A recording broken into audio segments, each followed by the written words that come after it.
Artinya kedaulatan rakyat itu sekarang langsung dari rakyat melakukan referendum memilih presidennya. Presiden yang kita pilih saat itu adalah presiden sebagai kepala pemerintahan. Sekarang pertanyaannya siapa kepala negaranya gitu. Kepala negaranya semuanya bersumber pada Undang-Undang Dasar 45. Jadi reformasi itu selain merubah konsep kedaulatan rakyat juga menitikberatkan bahwa kewenangan atribusi yang diberikan oleh Undang-Undang Dasar 45 itu mencakup organ negara dan organ tambahan. Di samping kewenangan atribusi yang diberikan melalui undang-undang, termasuk kepada notaris. Itu kewenangan dari negara. Berbeda dengan PPAT yang kewenangannya merupakan pendelegasian kewenangan dari pemerintah melalui peraturan pemerintah. Jadi di sini kita sudah mulai mengenal yang namanya sumber kewenangan. Sumber kewenangan itu dikenal sebagai sumber kewenangan atribusi yang didapat dari Undang-Undang Dasar 45 maupun undang-undang. Lalu sumber kewenangan delegasi itu merupakan pengalihan kewenangan dari suatu lembaga kepada lembaga lainnya.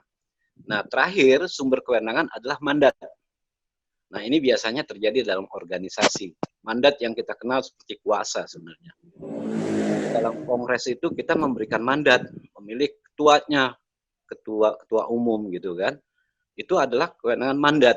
Nah, ketua umum membentuk pengurusan itu mendistribusikan mandat yang diberikan oleh para anggotanya kepada para pengurus. Jadi ada 3 sumber kewenangan tadi yang perlu saya ulang adalah kewenangan atribusi, delegasi, dan mandat. Konsep kedaulatan rakyat yang sudah berubah ini, kita tidak lagi menggantungkan kekuasaan pada seseorang. Tapi semua kita sepakat bahwa Undang-Undang Dasar 45 adalah kesepakatan kita dalam kehidupan bernegara. Ini nanti akan berguna ketika kita mendudukan notaris. Di mana notaris itu dalam nomenklatur ketatanegaraan? Karena UUJN sebenarnya itu berada pada hukum tata usaha negara. UUJN itu mengatur atau ciri khas daripada hukum tata usaha negara itu ada 3. Prosedur, wewenang, dan substansi. Wewenang tadi sudah kita pahami, ada 3 sumber kewenangan. Substansi kita pahami bahwa yang namanya notaris itu harus tahu yang namanya undang-undang. Kemarin dari diskusi kemarin ternyata ada teman kita, Pak Rino, mudah-mudahan Pak Rino juga sudah hadir, menjelaskan mengenai undang-undang kesehatan. Jadi ketika objek yang diperjanjikan itu tidak merefer kepada undang-undangnya, dalam hal ini undang-undang kesehatan, kita bisa celaka sebagai notaris. Karena fungsinya notaris maupun PPAT pada prinsipnya sama, yaitu mengkonstantir, merumuskan pernyataan kehendak para pihak, mengkualifisir, menilai pernyataan-pernyataan itu berdasarkan bukti-bukti, lalu mengkonstituir, artinya merumuskan apa keinginan para pihak. Atas 3 dasar fungsi notaris tadi, notaris PPAT tadi, dahulu dalam konsep yang merupakan sistem pembagian kekuasaan, sekarang kita konsepnya adalah pemisahan kekuasaan nih. Jadi setiap organ itu punya kekuasaan masing-masing sesuai dengan nama organnya. Cuma konsep pemisahan kekuasaan ini ditambahkan ada embel-embelnya secara formil. Nah, secara formil ini harus kita pahami maksudnya apa. Jadi organ eksekutif, legislatif, dan yudikatif itu punya kekuasaan utama sesuai dengan nama organnya. Nah, namun ada batasan di sini, ada keluasan boleh dikatakan, bukan batasan, bahwa kewenangan yang telah dibagikan tadi masih bersifat secara formil. Artinya apa? Ketiga organ tadi maupun organ tambahan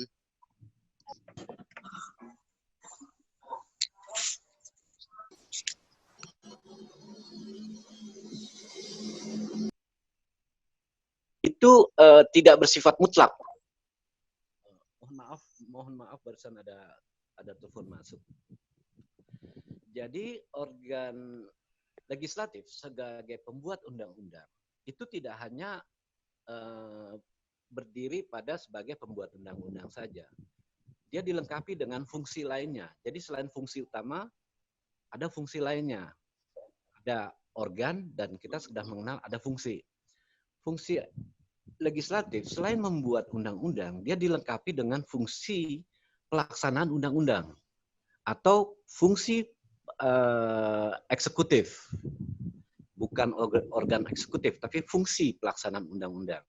Juga dilengkapi dengan fungsi yang berkaitan dengan penegakan undang-undang.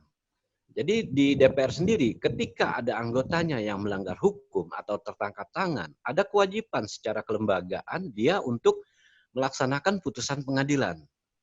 Lalu juga di samping itu DPR punya sekjen.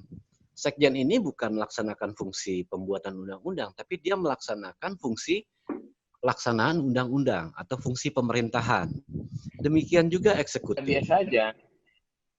Normal aja itu. Eksekutif juga mempunyai fungsi utama adalah pelaksana undang-undang.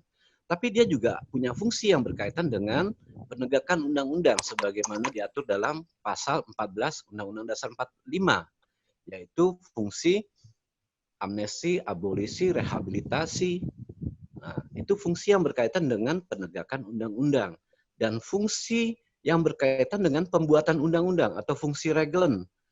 Eksekutif berhak berwenang untuk mengusulkan RUU dan Perpu serta peraturan pemerintah sebagai pelaksana daripada perundang-undangan. Demikian juga yudikatif. Yudikatif tidak hanya semata dia melaksanakan fungsi penegakan hukum, tapi dia juga boleh melaksanakan fungsi pembuatan undang-undang sebagai mana peraturan Mahkamah Agung. Nah, itu ada dalam pasal 7 peraturan Undang-Undang nomor 11 tahun 2000. Undang-Undang nomor 12 tahun 2011 tentang peraturan perundang-undangan. Jadi barusan saya berbicara tentang aspek hukum tata negaranya. Sekarang saya agak turun ke hukum tata usaha negara.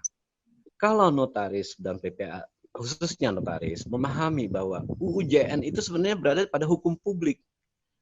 Karena diberikan kewenangannya oleh negara, notaris, untuk melakukan pelayanan publik. Nah, kalau kita berbicara pelayanan publik, kita akan merefer kepada Undang-Undang Pelayanan Publik.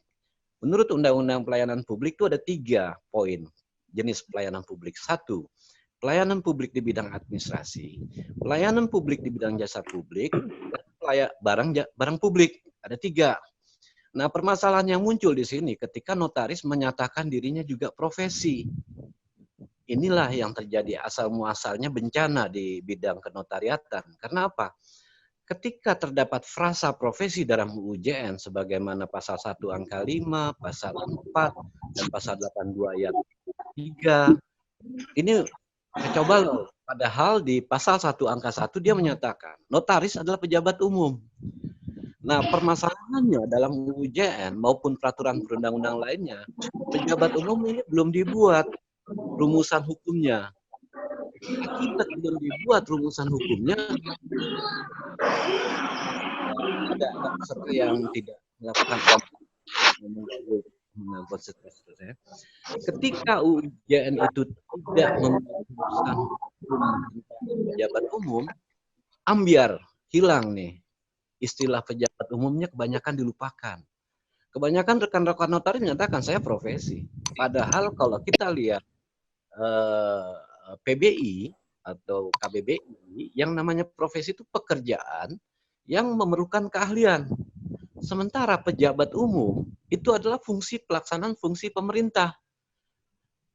Makanya dalam pertimbangan hukum putusan Mahkamah Konstitusi RI tentang uji materi pasal 66 UU JN dikatakan bahwa notaris melaksanakan sebagian tugas-tugas pemerintah dalam hukum perdata.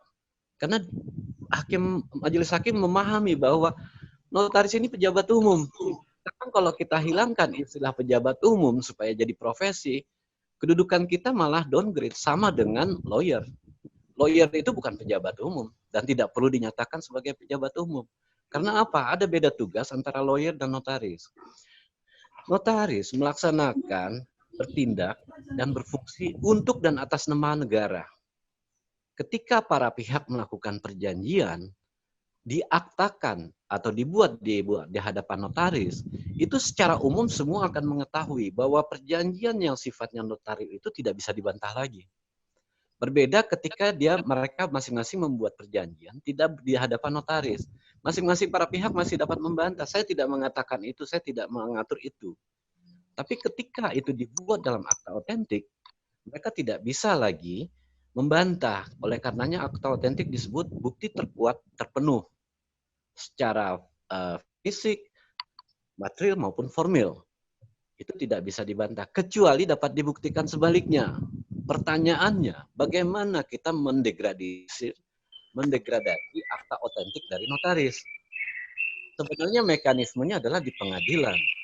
Cuman aneh, pendegradasian akta otentik terjadi ketika saya melaporkan kepada polisi, lalu polisi mengajukan permohonan ke majelis kehormatan.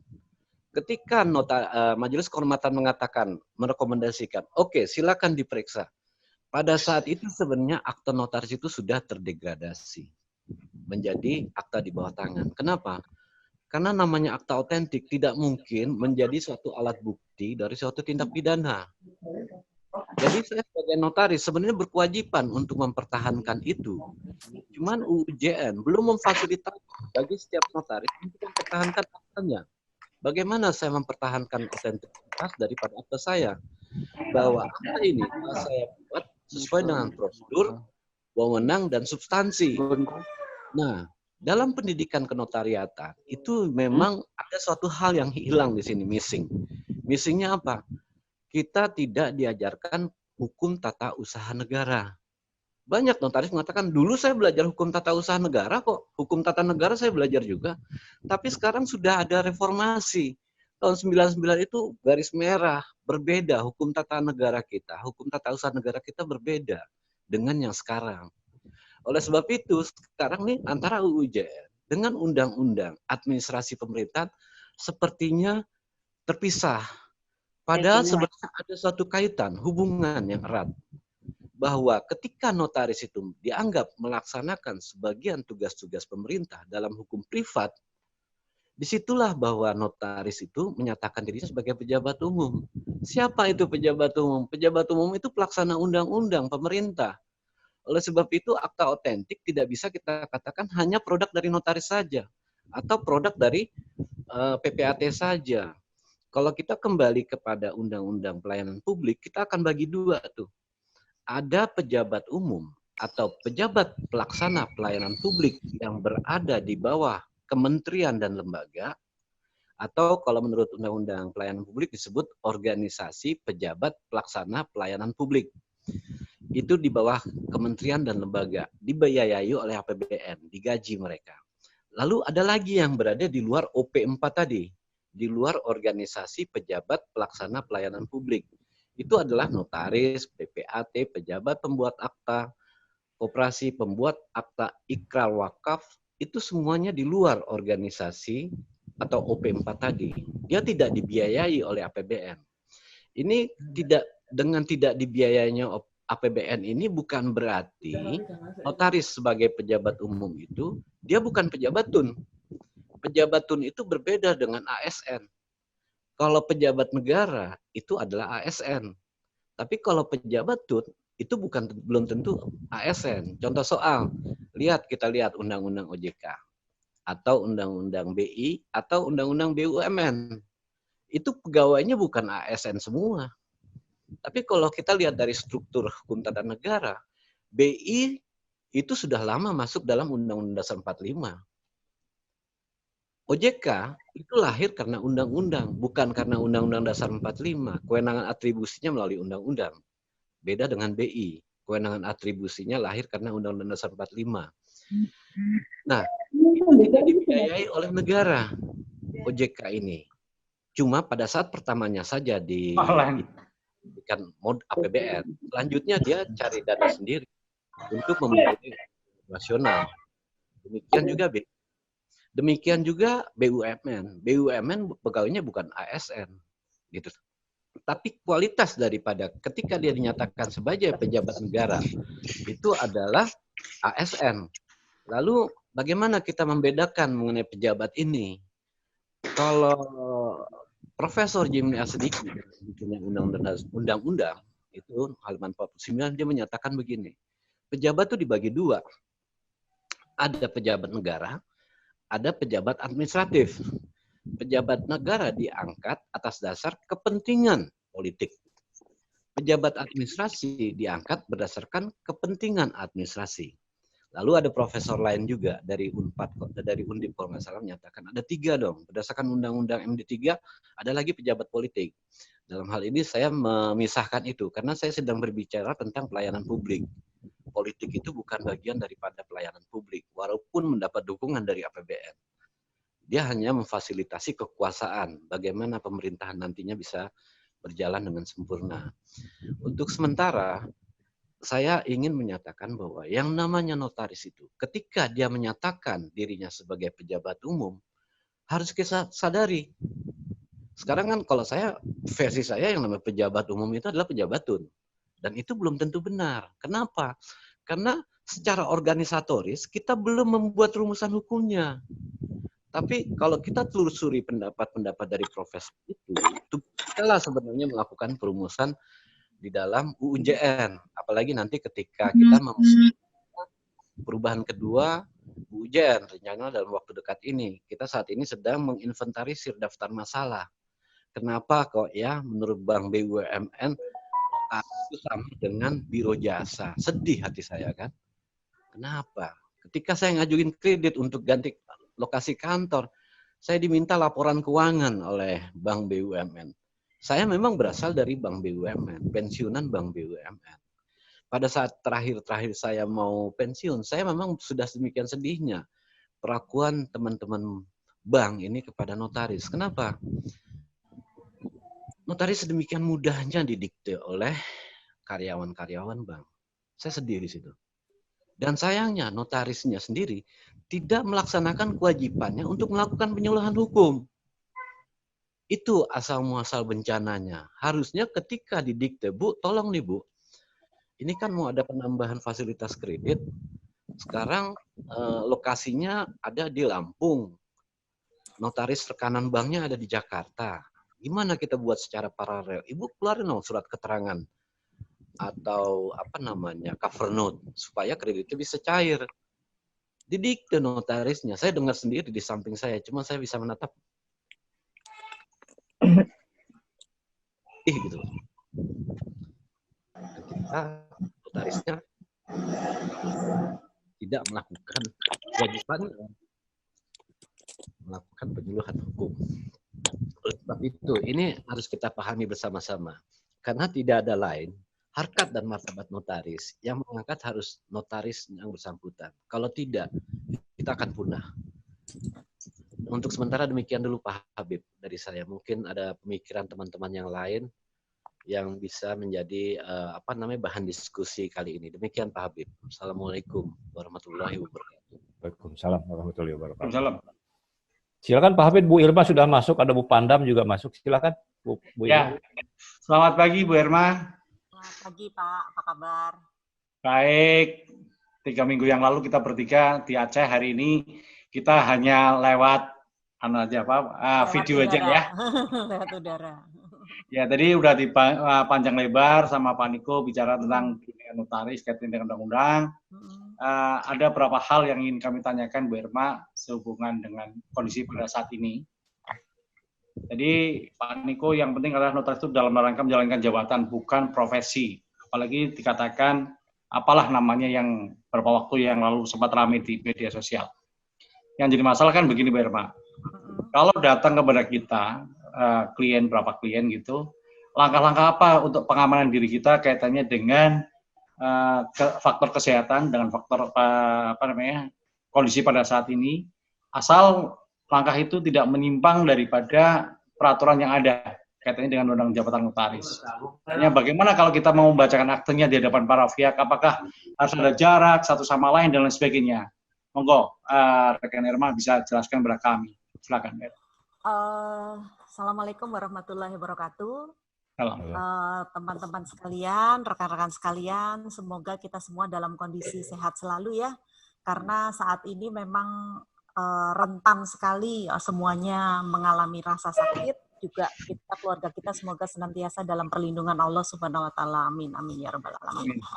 Jadi memang ini yang menjadi permasalahan cukup pelik ya, karena terkait juga, saya terus terang mohon maaf tadi Pak Niko saya masuknya agak terlambat karena ada urusan domestik ya.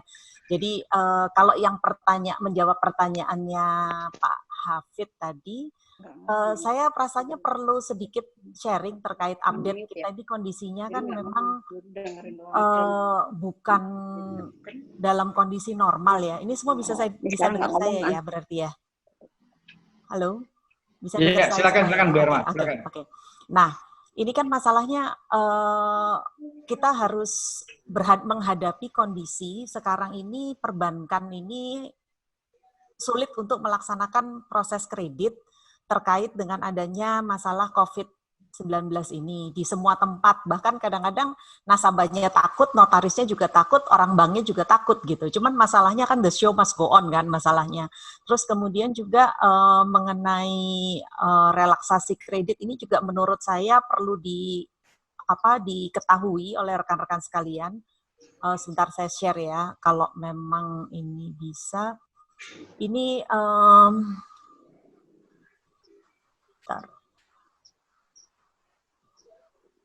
ada suatu relaksasi kredit yang perlu diketahui oleh rekan-rekan sekalian di sini. Ini yang terbaru, jadi ini mungkin juga akan menjadi materi yang buat rekan-rekan yang megang atau menjadi rekanan bank. Ini ada juga suatu relaksasi kredit yang terbaru yang perlu diketahui terkait dengan adanya kondisi COVID-19 ini. Nah, terkait ini sudah ada juga yang namanya ringkasan eksekutifnya. Di sini saya share, kebaca nggak ya semuanya ya? Bisa. Bisa baca ya? Ya. Ringkasan eksekutifnya juga bisa dibaca oleh rekan-rekan sekalian terkait dengan POJK nomor 11 03-2020. Jadi ini tadi yang menjawab pertanyaan dari Pak Hafid tadi, gimana kita caranya menandatangani. Saya sendiri sudah memikirkan juga gimana ya caranya ya, karena yang menjadi permasalahan saat ini adalah tidak hanya terkait dengan pemberian fasilitas pembiayaan, tapi terkait juga dengan pemberian RUPS yang dalam waktu dekat ini semua perusahaan harus segera melaksanakan. Nah, ini rekan-rekan sekalian juga bisa ada update informasi nih bahwa ada aturan mengenai e-proxy dan e-voting platform yang terhitung dengan kondisi seperti saat ini. Ini harus dipelajari oleh seluruh teman-teman karena nantinya ada kemungkinan untuk pelaksanaan pun itu dilakukan melalui metode e-proxy dan e-voting. Nah, ini teman-teman juga harus membaca dan mempelajari mekanisme dari pasal 77 Undang-Undang PT yang menyatakan tentang RUPS secara telekonferensi. Jadi ini ada beberapa hal yang menjadi pegangan kita pada saat kondisi COVID-19 ini. Untuk kita nggak tahu ya, sampai saat ini kan sudah tembus 1040 untuk seluruh Indonesia, dan kita nggak tahu sampai ke depan ini mau sampai berapa jumlahnya, dan ini mungkin akan terus bertambah sampai dengan akhir bulan April atau akhir bulan Mei malah. Nah, oleh karena itu menurut saya rekan-rekan sekalian, kalau untuk pertanyaan dari Pak Niko, saya pikir yang lebih ahli Pak Habib ya yang menjawab. Tapi kalau saya ingin menyampaikan hal ini yang menurut saya cukup harus diwaspadai atau diupdate buat rekan-rekan sekalian. Jadi kembali lagi kepada pasal 40 dan pasal 41 Undang-Undang Nomor 2 Tahun 2014 dan juga Undang-Undang Jabatan Notaris Nomor 30, di sini mengadakan kewajiban atau mengharuskan adanya kewajiban untuk dibacakan. Sedangkan apabila tidak dibacakan, maka akta tersebut mempunyai kekuatan pembuktian sebagai akta di bawah tangan. Ini makanya kenapa saya mengajak rekan-rekan sekalian juga mungkin sumbang pikiran dari Pak Habib, kita mengatasi kondisi ini, kita harus melakukan apa, begitu kan? Karena menurut saya ini suatu urgensi yang harus segera dibuat suatu sikap atau keputusan dari Ikatan Notaris, karena beberapa kali saya juga diminta pendapat sikap dari Ikatan Notaris bagaimana begitu. Artinya oleh masyarakat ya, bukan oleh terkait dengan suatu instansi. Cuman dalam kaitan ini yang saya bisa sarankan baru terkait dengan kondisi adanya RUP secara telekonferensi seperti yang kita lakukan sekarang, atau kita bisa melakukan juga kalau untuk yang e-proxy dan e-voting yang saya jelaskan di sini, ini terkait dengan PT TBK. Jadi rekan-rekan yang memegang PT TBK sudah harus siap dan mengerti bahwa sekarang ini proses metodenya dengan menggunakan e-proxy dan e-voting dengan menggunakan platform. Jadi di sini informasi detail dari rapat umum pemegang saham serta distribusi informasinya pun dilakukan semuanya menggunakan konsep server yang ada di KSEI dengan model e-voting platform, di mana nanti seluruh pemegang saham yang terdaftar dalam KSEI ini nantinya akan mendapatkan semacam akses khusus seperti yang sekarang kita lakukan untuk mengikuti jalannya rapat atau memberikan kuasa secara e-proxy tadi begitu. Nah, sekarang yang harus menjadi keputusan juga dengan adanya POJK nomor 11 tahun 2020 ini terkait stimulus perekonomian nasional sebagai kegiatan dari countercycle, ini akan terjadi suatu perubahan atau restrukturisasi yang mungkin akan memberikan dampak pekerjaan yang cukup besar bagi notaris kalau dilaksanakan secara notaril. Nah, ini menjadi problem pada saat kita harus menjalankan Undang-Undang Jabatan Notaris di mana mengharuskan adanya kewajiban untuk ditandatangani di hadapan notaris. Beberapa rekan-rekan kita tuh sempat berdiskusi terkait dengan adanya kewajiban penandatanganan. Ada pertanyaan, apa sih yang harus dibuat secara notaril kan gitu? Selama ini semua orang berpikiran bahwa yang dibuat secara notaril itu harus semua akta, begitu, termasuk juga di dalam perbankan. Sebetulnya yang wajib dibuat secara notaril itu hanyalah akta-akta yang memang oleh undang-undang diwajibkan, yaitu undang-undang hak tanggungan, ya terkait dengan jaminan ya, undang-undang hak tanggungan, terus undang-undang jaminan fidusia. Tapi kalau terkait dengan personal garansi maupun dengan perjanjian kredit ataukah terkait dengan gadai maupun jaminan lainnya, itu tidak melulu ada kewajiban untuk dibuat secara notaril, dan itu mungkin saya mungkin bisa ditambahkan oleh Pak Habib atau Pak Hafid ya. Kalau dalam pikiran saya, untuk perjanjian kredit seperti halnya yang biasa dilakukan oleh beberapa bank yang ada akhir-akhir ini, mereka cukup membuat perjanjian kredit secara di bawah tangan, sedangkan pembuatan akte jaminannya saja yang dibuat secara notaril. Oleh karena itu, ini mungkin juga bisa menjadi suatu metode buat rekan-rekan sekalian atau suatu informasi agar pada saat kita menandatangani atau mendapatkan fasilitas, mendapatkan pekerjaan dari bank untuk membuat pengikatan ataukah penandatanganan suatu jaminan atau suatu perjanjian kreditnya bisa dibuat secara di bawah tangan karena tidak ada kewajiban untuk itu. Apakah sah? Ya tentu saja sah. Yang menjadi pemikiran adalah SKMHT ini. SKMHT memang tidak bisa dilaksanakan secara di bawah tangan.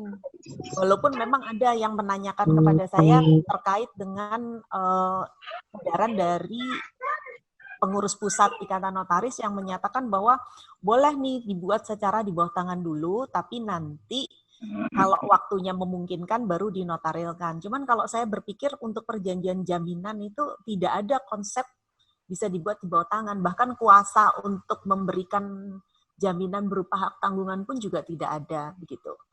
Nah ini mungkin bisa di-counter lagi, silahkan oleh Pak Hafid atau Pak Habib.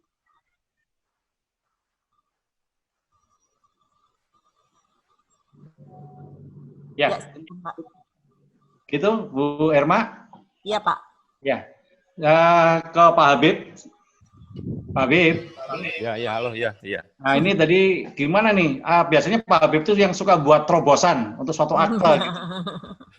Ya kan, terobosannya bagaimana nih Pak Habib? Kalau misalnya SKMHT-nya dibuat tidak berhadapan, gimana redaksionalnya nih Pak Habib ini suka terobosan-terobosan? Silakan Pak Habib. Baik, terima kasih Pak Hafid, Bu Irma juga. Terima kasih.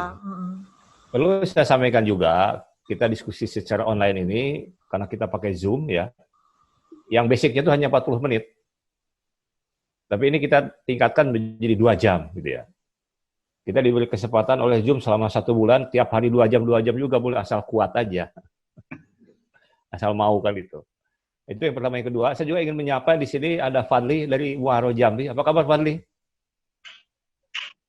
Alhamdulillah sehat Pak. Masih di Jambi nih? Masih di Jambi Pak. Lanjut syukurlah. Kemudian ada Bu Pandam juga dari Jogja. Gimana Jogja? Halo Bu Pandam. Iya. Gimana halo? Nggak terkena erupsi gunung berapi ya? Itu di kampung-kampung sekarang di kampung gitu. Oh iya. Kemudian juga ada rekan saya nih, kalau tidak salah, Agus Pandoman. Di mana di Jogja, Pak Agus? Di mana nih? Atau masih di mana? Banyumas? Di Peng Maha. Oh iya. Yang neng sebelah gambar kita karena. Ya. Baik untuk rekan-rekan semuanya. Ini memang ada 2 materi yang sangat menarik dari Pak Niko dan juga Bu Irma. Ya. 2 hal yang memang kalau kita relasikan, suatu hal yang perlu kita pikirkan juga di zaman sekarang ini. Tadi Bu Irma sudah menyampaikan, katakanlah zaman COVID-19 ini, termasuk pelaksana tugas jabatan notaris juga menjadi agak terhambat ya. Karena ada beberapa hal yang memang secara hukum atau peraturan undang-undang atau undang-undang jabatan notaris harus dilakukan apa adanya. Itu yang sangat sulit. Tapi saya akan berpijak pada tiga hal yang sudah disampaikan oleh Pak Niko tadi. Jadi ingat, kalau untuk notaris itu ada 3 hal yang harus dipahami ketika kita melaksanakan tugas jabatan. Ada 3 hal itu apa saja tadi sudah disampaikan oleh Pak Niko. Misalnya prosedur. Jadi prosedur pembuatan akta ini memang harus diikuti saat ini menurut Undang-Undang Jabatan Notaris. Itu prosedur. Sehingga kalau tadi Bu Irma mengatakan, ada akta-akta yang memang, istilah Bu Irma dari surat edaran yang berada, akan dinotarilkan kemudian. Ya, kita ingin mengatakan, kalau kita ingin mengatakan, di ujian itu di pasal 15 ayat 1. Mana rumah sakit ya?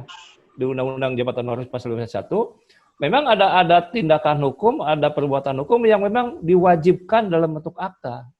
Mau tidak bisa diberi bawah tangan. Dan juga yang kedua adalah akta yang dikehendaki.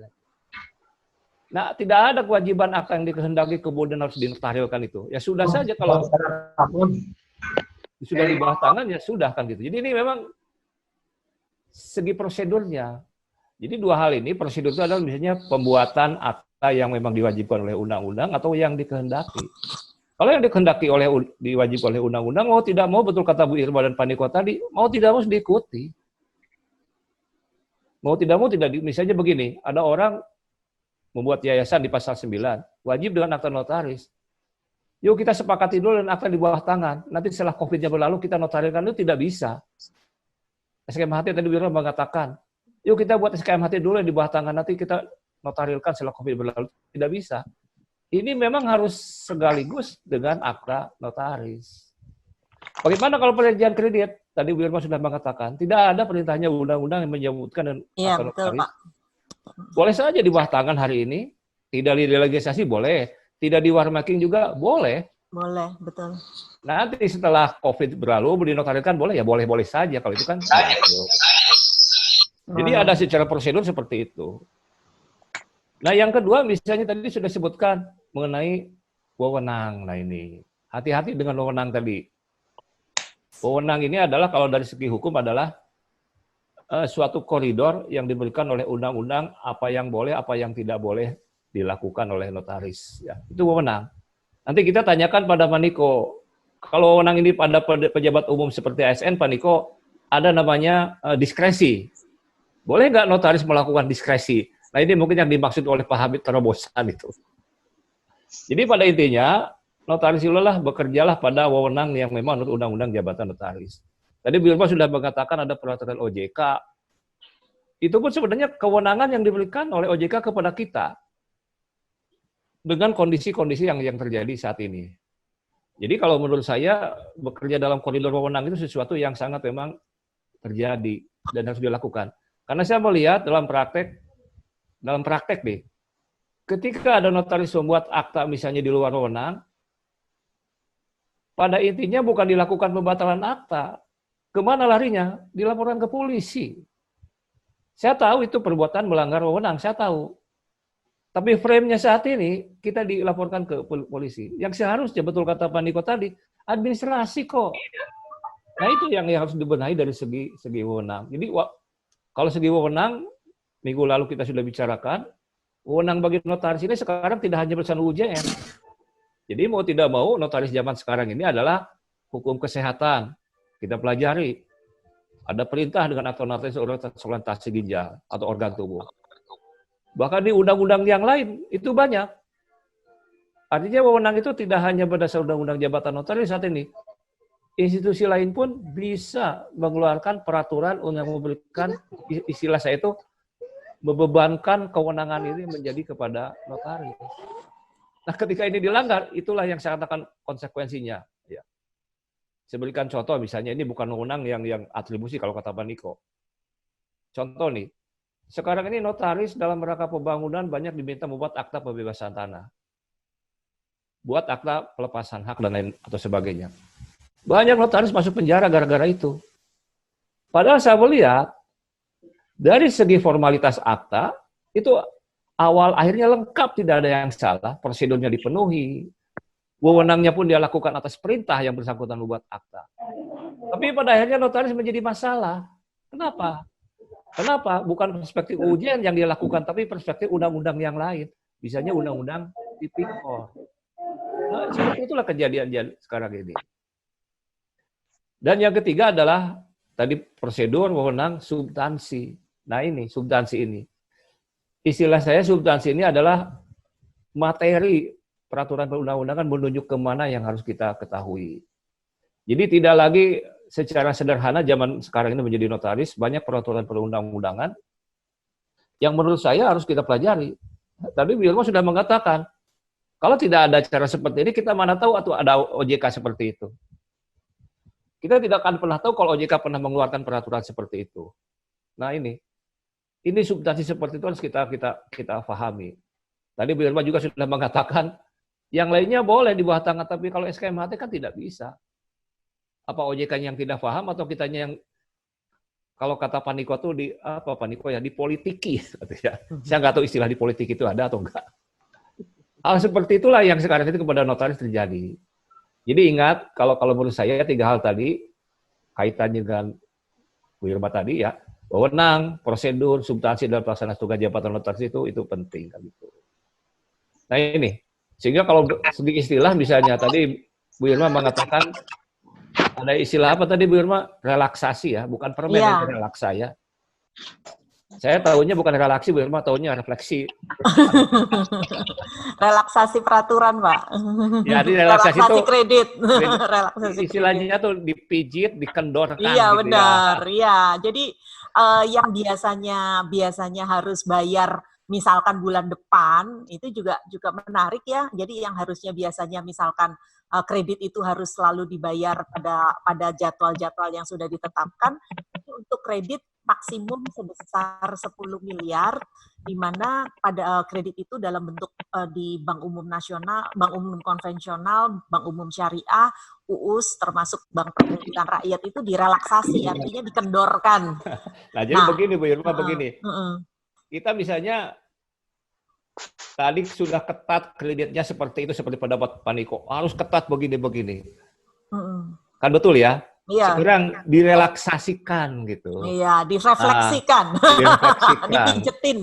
Perlu nggak aktanya berubah? Apanya harus dirubah sebenarnya? Nanti kita tanya sama Birma. Silakan Birma. Iya. Jadi ini satu hal yang menarik ya rekan-rekan sekalian ya. Di sini rekan-rekan bisa lihat di POJK nomor 11 tahun 2020. Ini mungkin bisa dilihat semua ya, bisa kelihatan ya.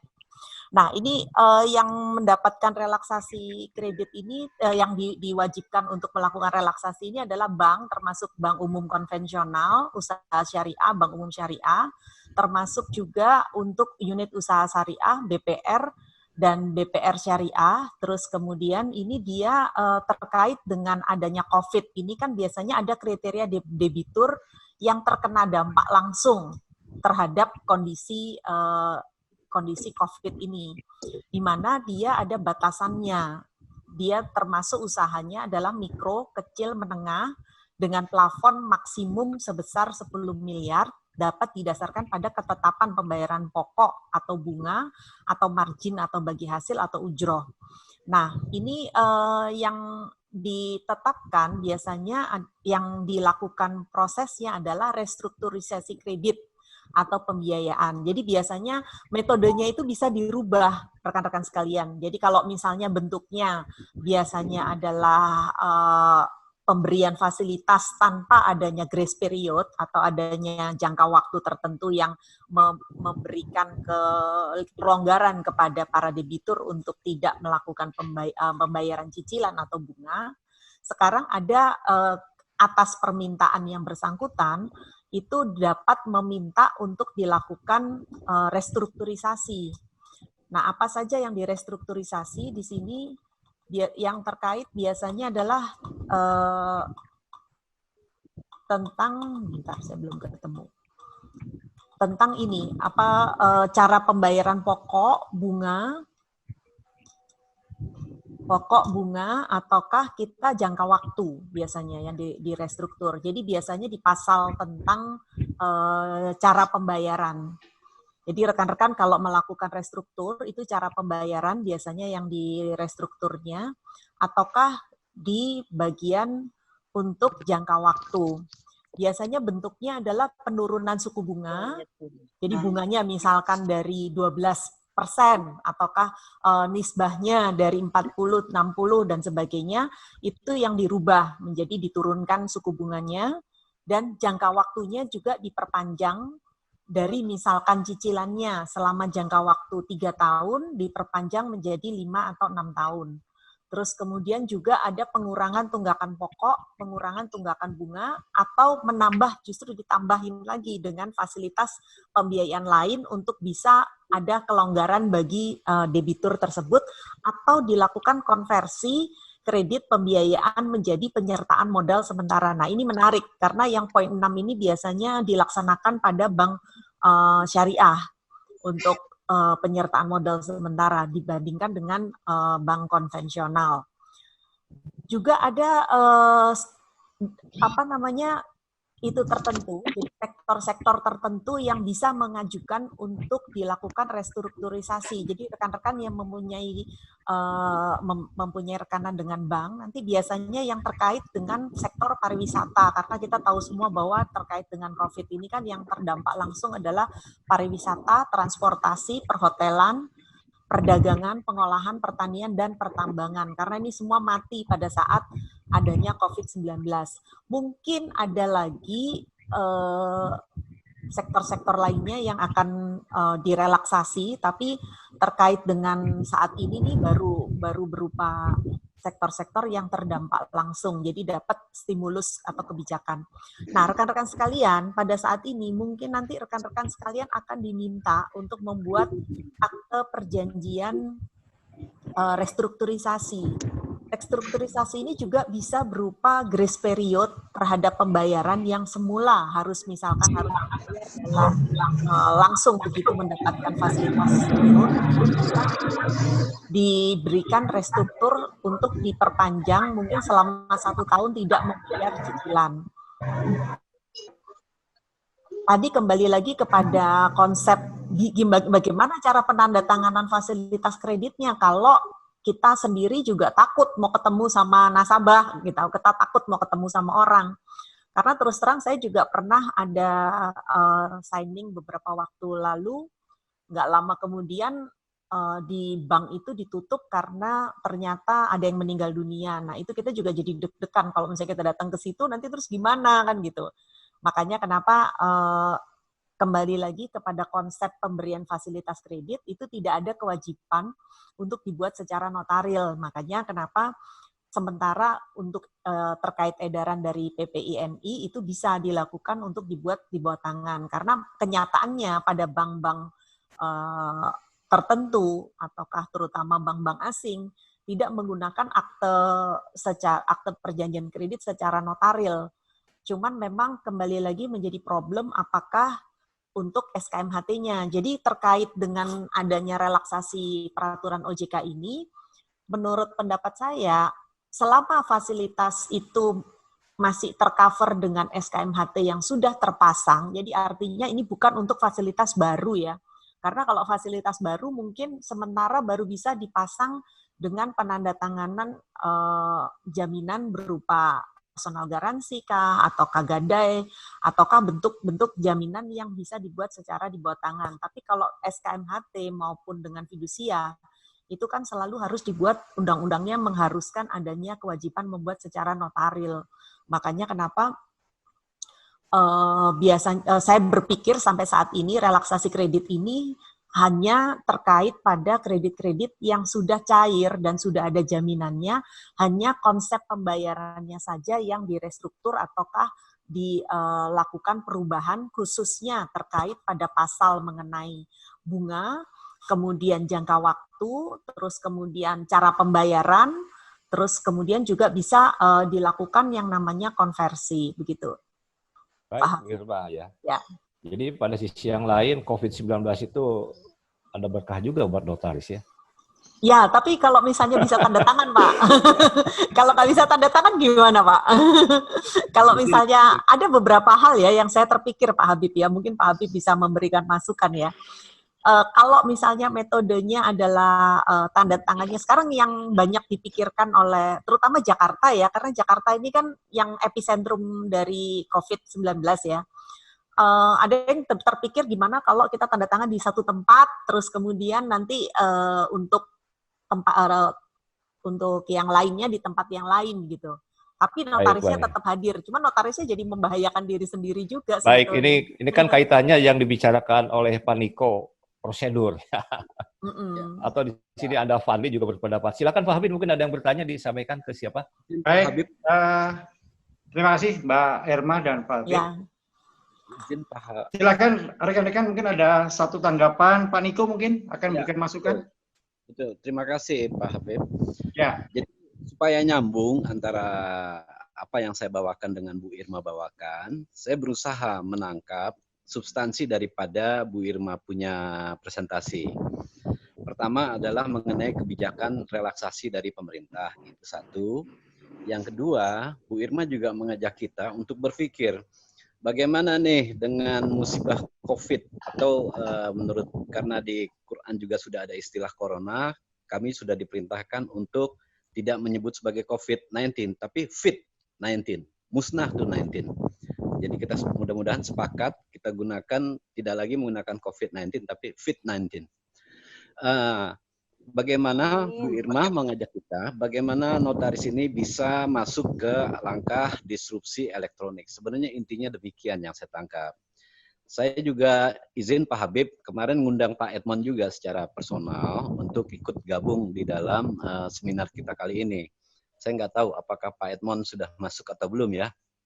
Karena memang saya sudah prediksi bahwa ini nanti akan lari lagi kita kepada yang namanya disrupsi elektronik. Nah, sebagai pegangan, saya melihat apa yang dipresentasikan Bu Irma mengenai tanda tangan ini, saya melihat bahwa tadi ada peraturan OJK yang prinsipnya mengatur tentang RUPS. Sebenarnya notaris bisa langsung naik ke arah makro dalam hal ini. Makro dalam arti gimana? Kita bisa membedakan antara perjanjian parti, para pihak, dan rilas akta. Jadi sepanjang itu Rup, sebenarnya kita berada pada kondisi rilas akta. Penghadap itu para penghadap, nggak ada para pihak, cuma satu gitu loh. Jadi mudah-mudahan dengan dengan prinsip rilas dan parti akta kita sudah bisa memberikan solusi. Ini terkait dengan kebijakan pemerintah juga sebenarnya. Perlu kita pahami bahwa sebagaimana pemerintah mengeluarkan kebijaksanaan itu pada intinya untuk masyarakat kita sebenarnya. Prinsip kalau kita balik kepada hukum tata negara tadi, karena pemerintah itu mendapatkan kedaulatan atau kewenangan atribusinya itu berdasarkan referendum pemilihan. Saya milih secara langsung ke Pak Jokowi itu referendum. 269 juta atau masyarakat yang sudah dewasa, umur dewasa itu memilih secara langsung presiden. Nah, oleh sebab itu, sebagai presiden, sebagai kepala pemerintahan, saat ini sedang berpikir keras. Bagaimana dengan kondisi musibah seperti ini, kebijakan apa aja yang bisa diberikan oleh beliau? Yang pertama sekali itu, namun tidak disinggung oleh Bu Irma tadi, adalah pembebasan untuk perusahaan finance. Harusnya sudah terbit lebih dahulu, pernyataan presiden itu harus ditunjang oleh OJK, peraturan OJK untuk memfasilitasi ini. Jadi angsuran dalam tahun ini selama masa force major ini itu perusahaan finance tidak boleh lagi melakukan penagihan, apalagi melalui debt collector. Itu mudah-mudahan nanti Bu Irma bisa menemukan peraturan OJK-nya. Di samping itu yang Ibu Irma sampaikan ini adalah untuk usaha.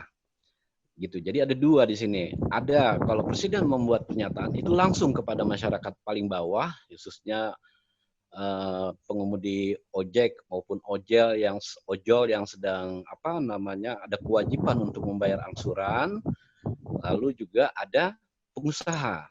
Dalam konteks pengusaha, saya sependapat Bu Irma mengatakan bahwa kita memang harus melakukan yang namanya restrukturisasi. Apakah dalam masa yang force major ini bisa kita anggap sebagai grace period? Itu sebenarnya dimungkinkan. Ini kepentingan dari para debitur. Sekarang kan bagaimana notaris memainkan peranannya dalam membantu kebijakan pemerintah. Karena kita adalah bagian pemerintah, melaksanakan sebagian tugas-tugas pemerintah dalam hukum perdata. Itulah peran itu yang sebenarnya harusnya organisasi bisa membawa kepada pemerintah, bisa menjadi partner pemerintah dalam membuat terobosan-terobosan. Sampai saat ini saja mengenai tanda tangan elektronik, notaris dan PPAT itu tanda tangannya itu disamakan dengan masyarakat. Artinya didasarkan dengan nomor induk kependudukan. Padahal notaris PPAT itu sedang melaksanakan jabatannya. Oh ya. Difasilitasi oleh Badan Cyber dan Sandi Negara. Itu yang belum. Jadi nampaknya sini pemerintah kurang mendapat informasi, kurang mendapat masukan dari notaris. Memang ada suatu tragedi yang saya baca gitu ya. Ketika OJK mengeluarkan suatu peraturan di mana peraturan itu sebagai pelaksana dari peraturan pemerintah bahwa notaris pasar modal dikenakan kutipan. Ini aja sebenarnya udah salah gitu. Sayangnya gitu ya, INI pada saat itu dia melakukan uji material. Uji materi dia tidak sendiri, tapi sama-sama dengan profesi lainnya. Artinya di sini saya membaca INI merasa sebagai organisasi, dia notaris itu dianggap profesi juga gitu loh. Ini merupakan awal bencana. Seharusnya kalau kita cerdas, kita melihat apa ini sebabnya peraturan pemerintah ini keluar. Peraturan pemerintah kan pelaksanaan dari suatu undang-undang. Bukan karena undang-undang OJK lahirnya peraturan pemerintah itu. OJK menerbitkan peraturan OJK berdasarkan peraturan pemerintah yang merefer pada undang-undang pasar modal. Di dalam undang-undang pasar modal tahun 95 itu pasal 64-nya telah menempatkan, ini tragedi awal nih kalau kita bicara sejarah, notaris adalah salah satu profesi penunjang pasar modal. Itu di dalam pasal 64 huruf D.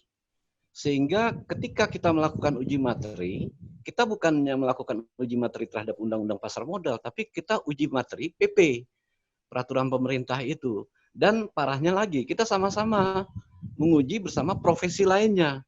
Appraisal, penasehat hukum, lalu juga akuntan. Ini bencana sebenarnya. Kalau menurut saya ini suatu bencana. Yang harusnya kalau misalnya notaris itu paham kedudukan hukumnya dalam nomenklatur ketatanegaraan, siapa itu notaris, yaitu tadi dikatakan pejabat umum.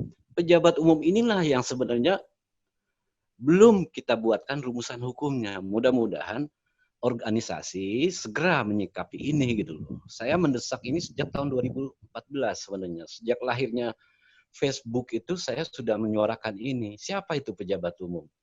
Walaupun saya sudah dibully habis-habisan, tapi itu menurut pendapat saya wajib menyampaikan ini. Nah, dalam kembali kepada materi Bu Irma tadi, bahwa dalam hal kita melakukan digitalisasi akta otentik ini, ternyata mendapat kesulitan di lapangan. Memang kesulitan-kesulitan ini terkait dengan hal yang sifatnya infrastruktur, menyangkut tanda tangan elektronik, gitu kan. Terus juga menyangkut berhadapan.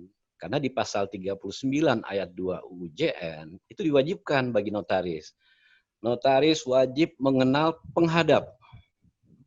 Oleh sebab itu dalam Undang-Undang Hak Tanggungan itu disebutkan pengenalan daripada notaris karena berada di wilayah hukum yang berbeda yurisdiksinya. Notaris ketika akad kredit dibuat di hadapan notaris di Jakarta, agunannya ada di Lampung, kan begitu kan? Nah, bagaimana pembebanan hak tanggungannya di Lampung sementara PPAT-nya tidak mengenal si debitur, gitu kan?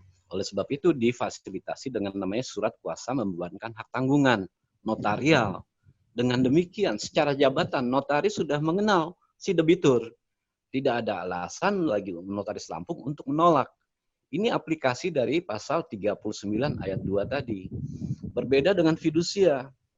Fidusia ini kayaknya majelis kehormatan pun sampai mengeluarkan peraturan akibat meledaknya akta fidusia tadi. Kenapa? Pelaksanaan fidusia sebenarnya melanggar pasal 39 ayat 2. Kita perhatikan coba.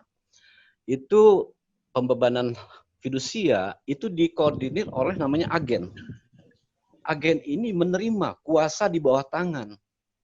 Sampai ratusan itu dibawa ke notaris. Sehingga akta notaris juga meledak di ratusan.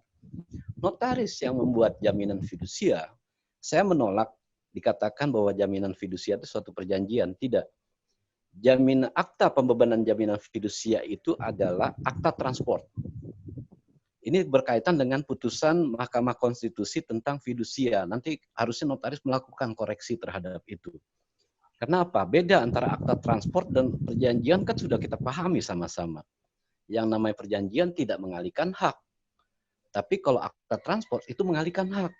Makanya ada beda antara perjanjian jual beli dengan akta jual beli. Pembebanan hak itu bagian daripada akta transport.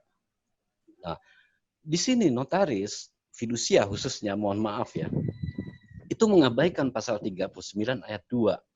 Padahal di Ranford terakhir Dr. Tintin, dosen UPH, itu menyatakan bahwa dalam pembuatan jaminan fidusia itu melanggar pasal 39 ayat 2 UU JN.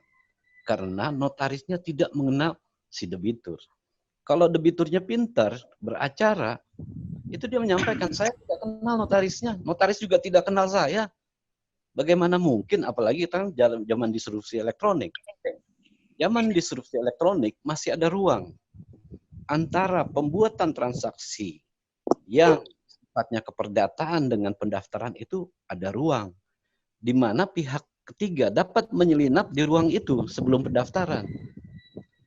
Saya belum menemukan kasus di dalam fidusia. Karena yang saya temukan saat ini adalah mengenai akta jual beli tanah. Ada akta jual beli tanah setan namanya. Kenapa? Karena itu ternyata tidak dibuat oleh PPAT yang bersangkutan, tapi dibuat oleh pihak ketiga. Dan itu hampir saja bisa didaftarkan. Kalau saja tidak pihak pegawai kantah menanyakan mana validasi BPHTB-nya. Dan pegawai kantah itu koordinasi ke pegawai PPAT baru disadari, oh tidak pernah dibuat AJB nih. Kenapa bisa terjadi AJB dibuat oleh orang lain menggunakan nama jabatan kita? Ini suatu kondisi di mana kita harus aware melindungi jabatan kita sendiri. Sayangnya, ya mohon maaf, WA Group itu masih berfungsi ya sekedar silaturahmi, is okay lah. Tapi diskusi tentang permasalahan hukum harusnya di-capture oleh pengwil-pengwil, ketua-ketua pengwil maupun ketua-ketua bidang di organisasi. Ada isu nih, ada isu utama gitu. Jadi saya melihat suatu kondisi di mana notaris sendiri juga sudah masa bodoh gitu loh. Sedih kan saya. Sedih kita. Harusnya ada pihak yang aware terhadap ini. Ini yang baru saya tangkap, Pak Habib aja yang aware terhadap kondisi kita saat ini. Ada masalah loh, di mana UJN itu kan gitu kan. Ternyata pejabat umum itu kita belum buatkan rumusan hukumnya. Akibatnya apa? Ketika saya ngajukan kredit untuk beli KPR buat kantor, saya dimintakan, Pak, laporan keuangannya mana? Terus juga sebelumnya dinyatakan bahwa yang namanya notaris itu sama dengan kantor biro jasa. Ampun, Mak. Ini kan harusnya suatu pukulan buat notaris bahwa kita harus punya peran. Kita nggak bisa diam aja. Notaris perbankan maupun notaris pasar modal aware, tapi dia hanya menyangkut keperdataannya. Tapi perannya di dalam pemerintah untuk mengatasi masalah ini masih sifatnya personal, sebagaimana yang disarankan oleh Bu Irma tadi. Harusnya yang namanya INI, selain mengeluarkan semacam tadi petunjuk-petunjuk, dia juga mengeluarkan fatwa. Kalau bisa, segera melakukan koordinasi ke BSSN. Hai BSSN, terima tanda tangan elektronik notaris ini sebagai jabatan. Oke, Mas. Ini Mas Niko, nanti kita berikan masukan kepada INI supaya ada masukan kaitannya dengan tanda tangan elektronik dan sebagainya, apakah pengadaan dan sebagainya, ya. Ya, sorry. Oke, nanti kita potong dulu ya. Saya akan sapa dulu Mas Hendri Samora, silakan ada komentar mungkin. Mas Hendri Samora. Ya. Mas Hendri, silakan Mas Hendri, ada komentar?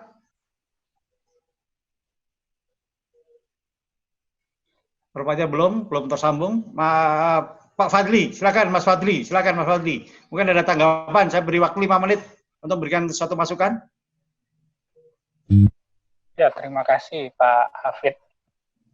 Ya, saya tadi mengikuti dari pembicaraannya Pak Niko yang membahas tentang mengenai pejabat umum tadi ya. Ini kan sebenarnya kalau kita berbicara kenapa muncul istilah pejabat itu kan hasil terjemahan Openbaar Ambtenaar kan berasal dari Belanda.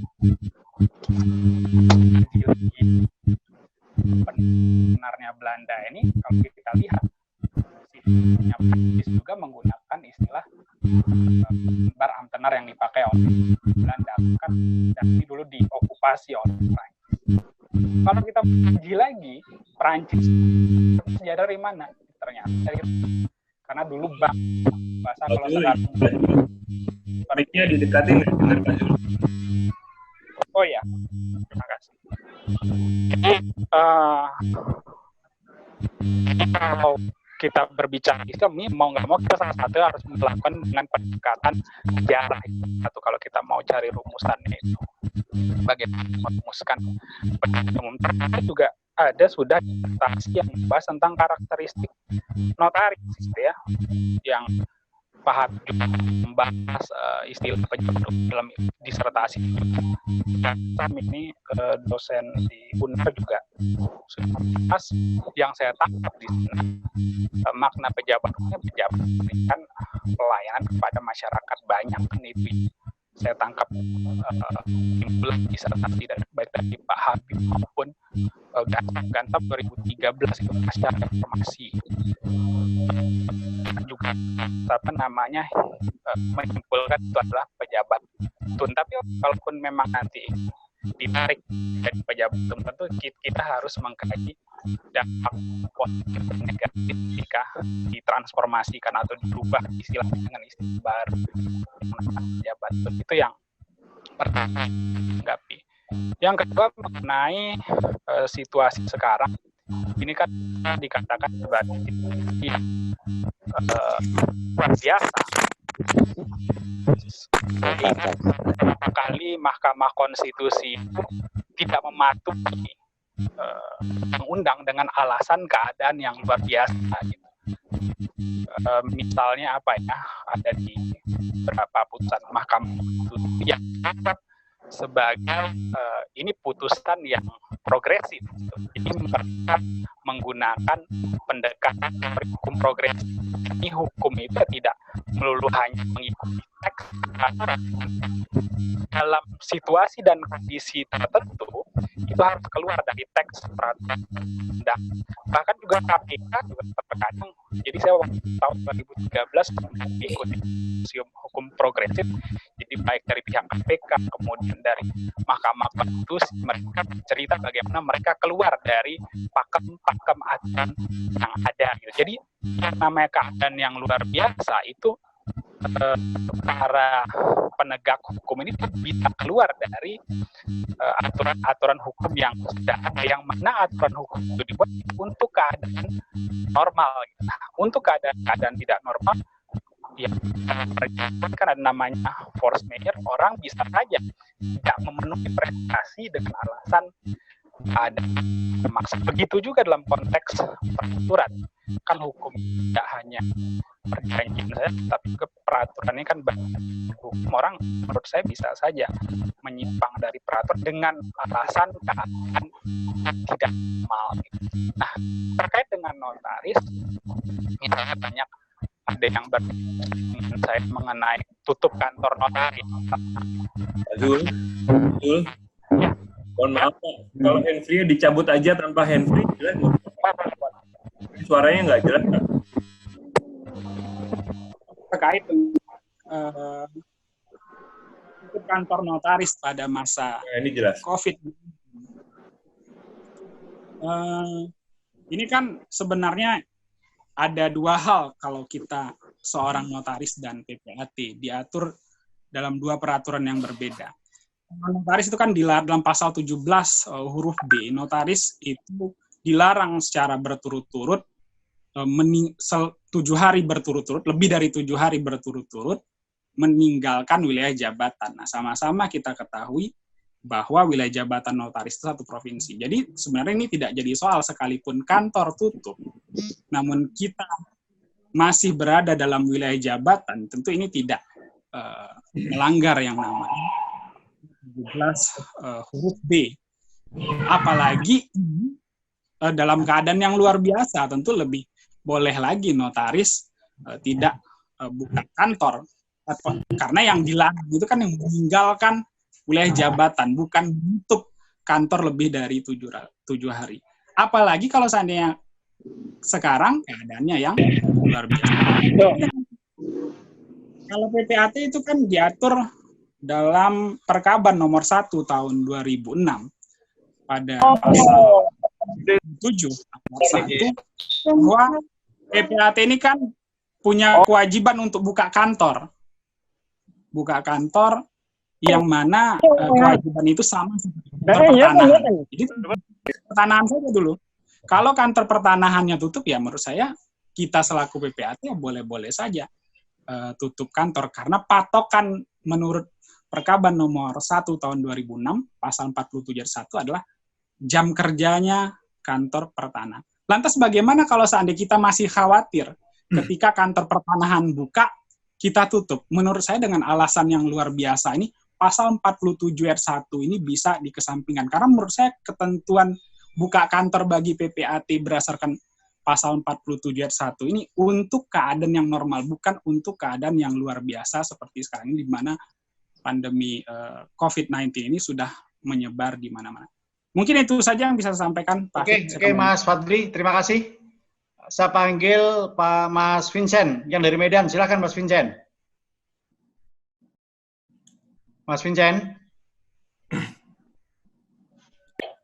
Ya, Mas Vincent. Mas Vincent bisa dengar suara saya?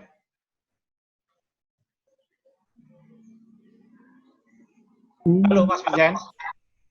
Yang lain aja yang bicara, silakan. Yang lain silakan, siapa yang mau?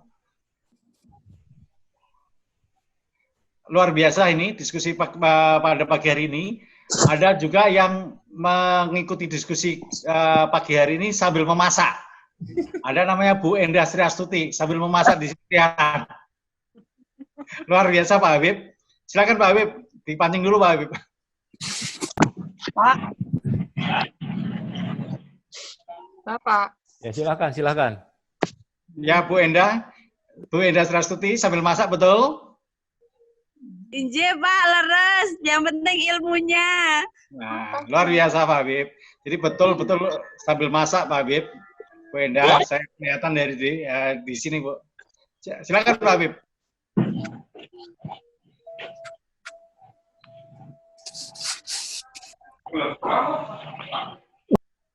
Pak Habib?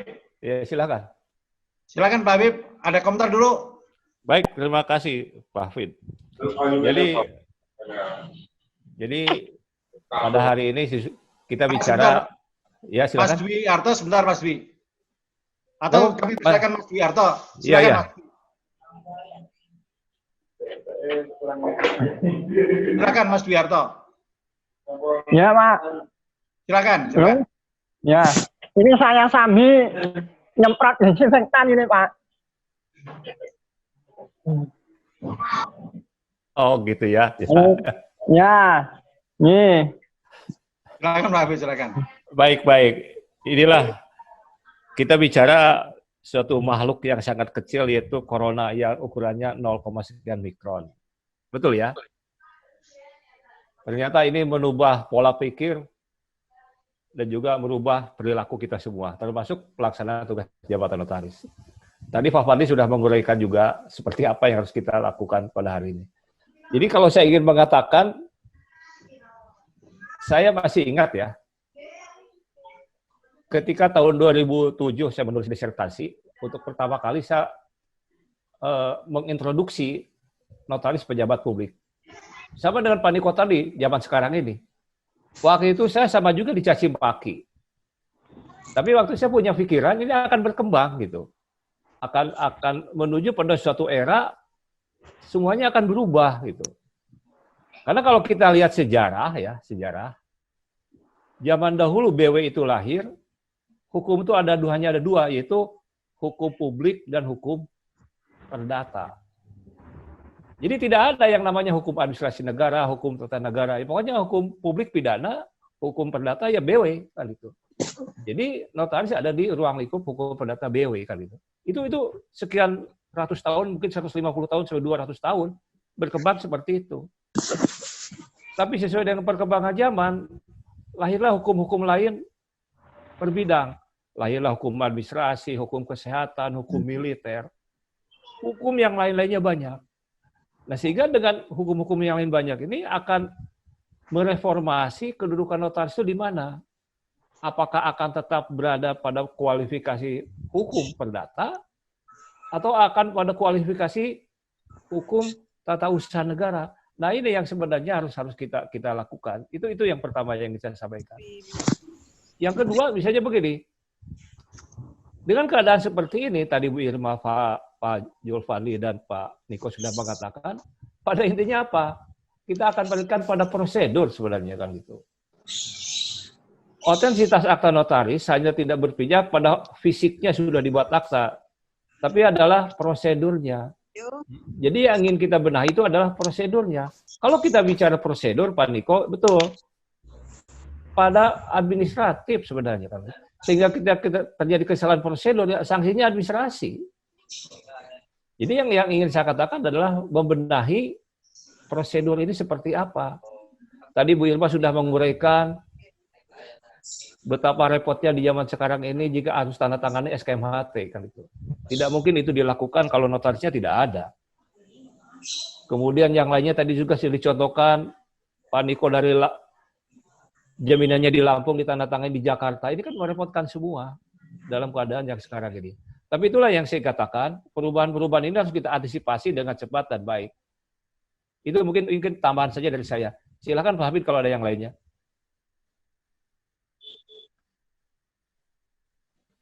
Silakan Pak Habib kalau ada yang lainnya yang disampaikan. Oke. Firma mungkin ada tambahan? Firma. Ya, terima kasih Pak Hafid. Ini tadi ada pertanyaan, tadi sempat ada komentar dari Pak Niko untuk memang betul ya, yang memang paling urgent itu masalah di masyarakat ekonomi kecil ya. Ini saya sempat cek juga di dalam relaksasi POJK nomor 20, memang tidak secara khusus menyebutkan mengenai multi-finance. Jadi kalau memang secara pembiayaan terkait dengan multi-finance, jadi saya menanggapi tadi yang Pak Niko sampaikan, ini sepertinya dikaitkan dengan konsep pembiayaan multi-finance secara channeling atau joint financing. Jadi artinya yang direstruktur adalah si multi-finance-nya. Kita restruktur sehingga akibatnya adalah penundaan pembayaran kepada end user-nya. Siapa end user-nya? Yaitu si para orang yang kredit motor, kredit mobil, begitu. Tapi di sini jika dia masyarakat ekonomi kecil tersebut mengambil bank perkreditan rakyat atau BPR atau bank perkreditan rakyat syariah, ini juga termasuk yang debitur yang akan direlaksasi terkait dengan penundaan pembayaran atau pembiayaan. Di sini ada sorry, saya harusnya tadi share screen. Sudah? Saya share screen dulu. Nah, ini.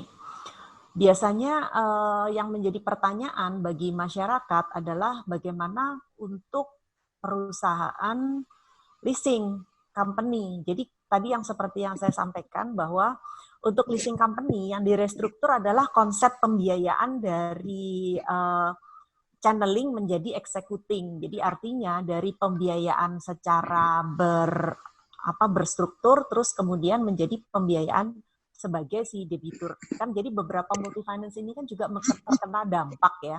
Terkena dampak terkait dengan adanya kondisi macetnya para end user.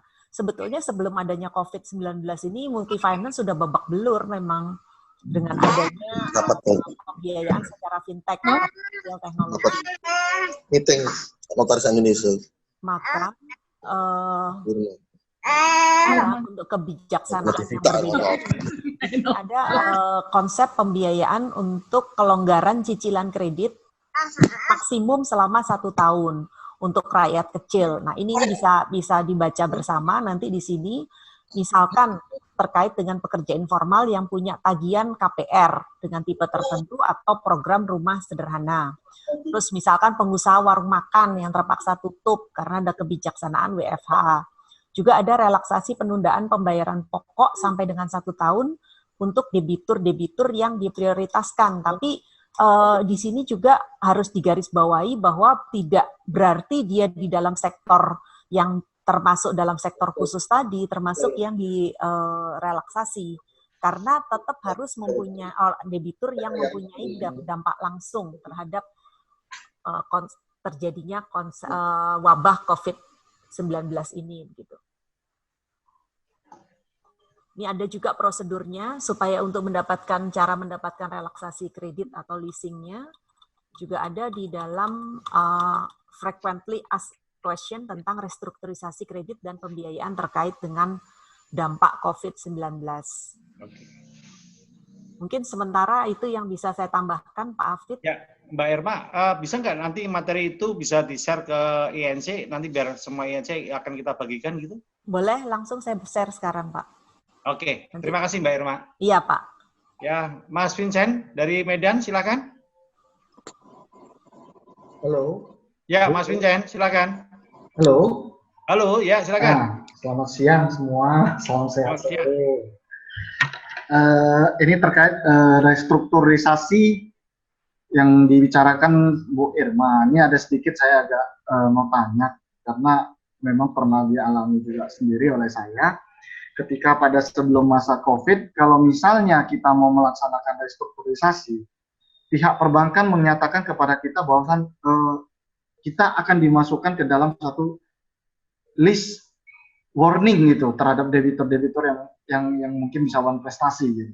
Nah, apakah kalau dalam COVID ada kejadian COVID kayak gini, kita minta restrukturisasi lagi, apakah kita juga bisa dimasukkan dengan kategori yang seperti saya ceritakan tadi Pak, sebagai debitur yang dalam tahap harus diperhatikan gitu, tidak bisa terbayar dengan sempurna itu kreditnya. Mohon penjelasannya Bu Irma. Terima kasih.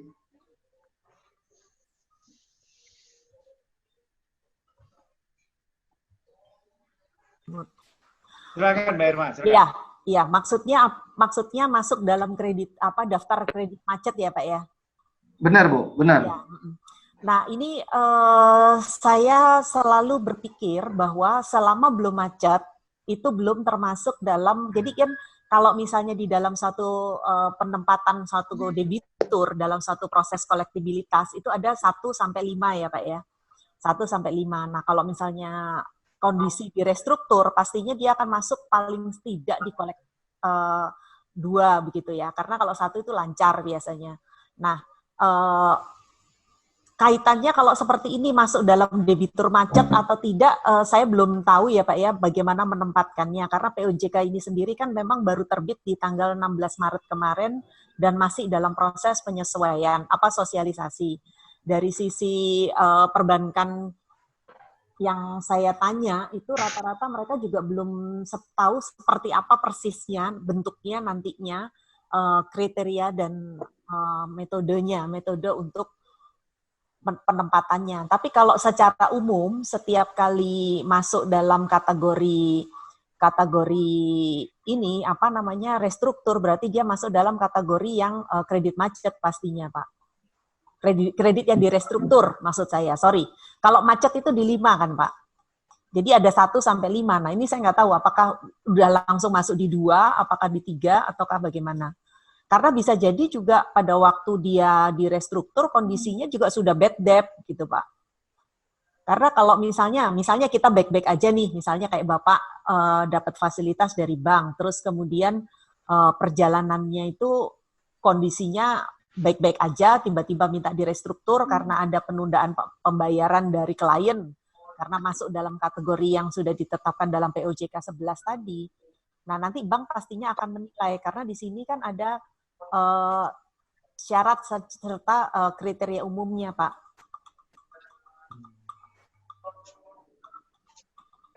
Bisa dilihat ya Pak ya, di sini ada cara permohonan relaksasi kreditnya juga ada.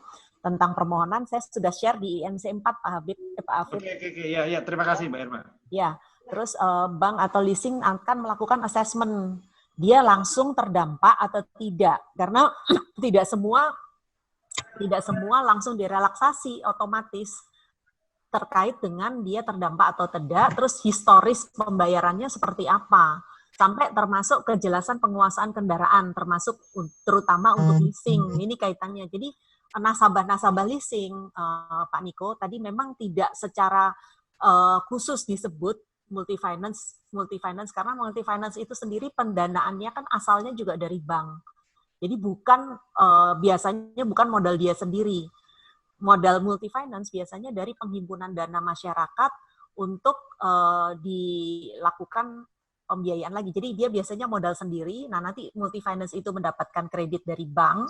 Metodenya entah itu channeling, entah itu joint financing. Jadi artinya yang direstruktur menurut saya kalau dari POJK 11 ini adalah multifinance-nya yang akan nantinya berdampak kepada nasabah atau end user si peminjam fasilitas tadi, begitu Pak. Mungkin penjelasan saya sementara begitu. Ada pertanyaan lagi mungkin? Ya. Terima kasih banyak Bu Irma. Ya, sama-sama Pak. Ya, terima kasih Bu Irma. Ya. Ada yang lain, Bu Pandam mungkin dari Jogja, silakan Bu Pandam. Bu Pandam. Waduh, Bu Pandam. Mana nih Bu Pandam? Kok nggak muncul? Atau, nah ini, Mbak Ati, Bogor, Mbak Ati, silakan Mbak Ati. Mana suaranya? Kok nggak ada nih Mbak Ati?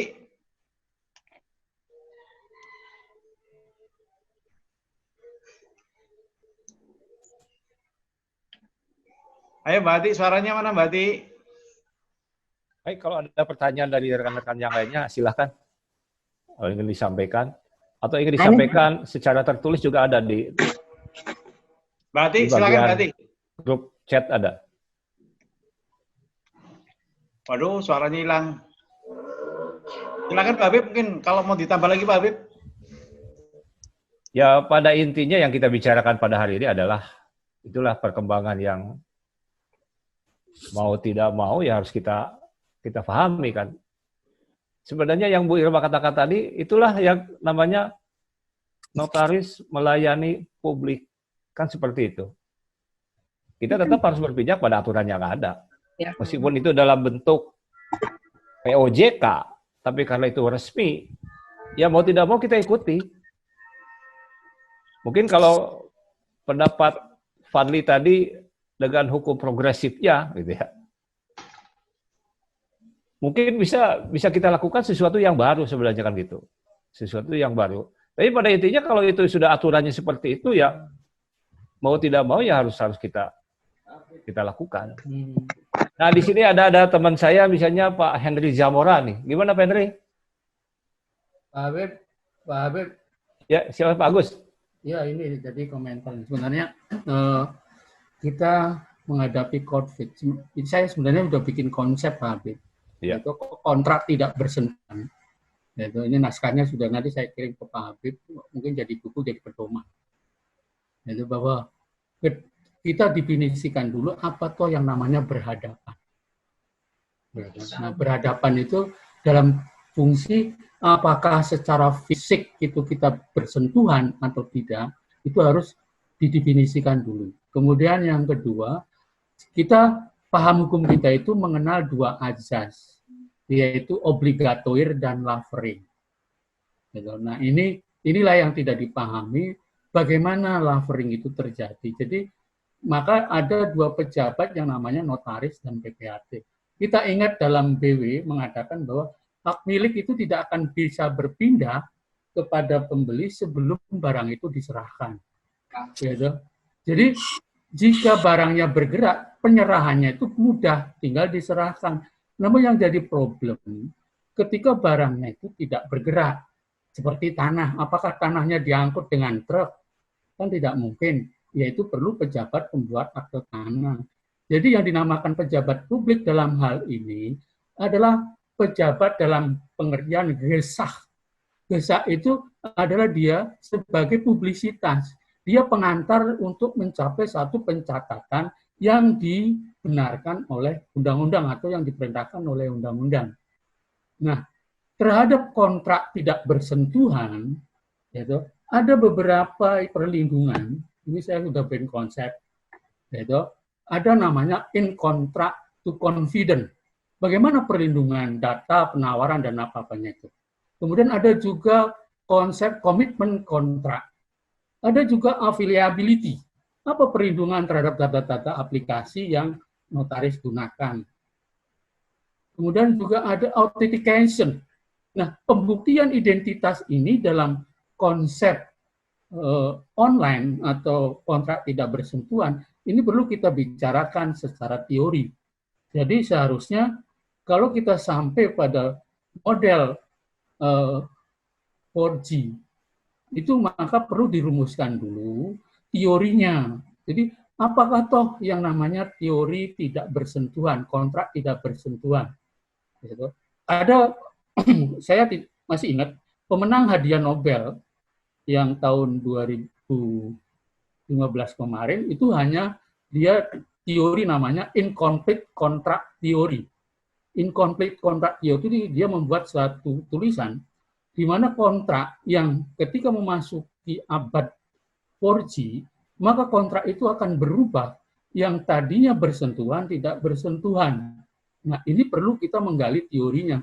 Apakah kita akan menggunakan hukum perdata yang usianya sudah sekian abad, yang mengatakan bahwa sesuatu itu harus secara real dan kontan.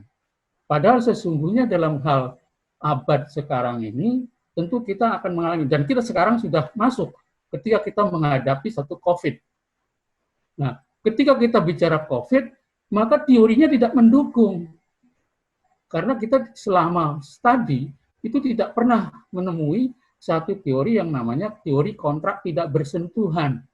Nah, sebenarnya ada peluang, ya toh, yang akte ini mungkin sudah kita tidak banyak yang tahu. Itu ada akte yang tersingkirkan, namanya akte Van de Poort. Akte Van de Poort ini suatu jembatan antara kontrak atau kontrak elektronik dengan satu model penitipan kontrak di notaris.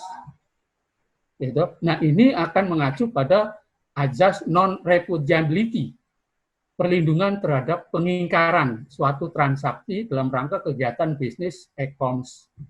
Mungkin kita bisa diskusi dengan Pak Habib, kita bikin naskahnya, konsepnya, bagaimana kontrak tidak bersentuhan itu supaya para notaris terhindar dari konsep hukum lama. Begitu saja Pak Habib. Terima kasih.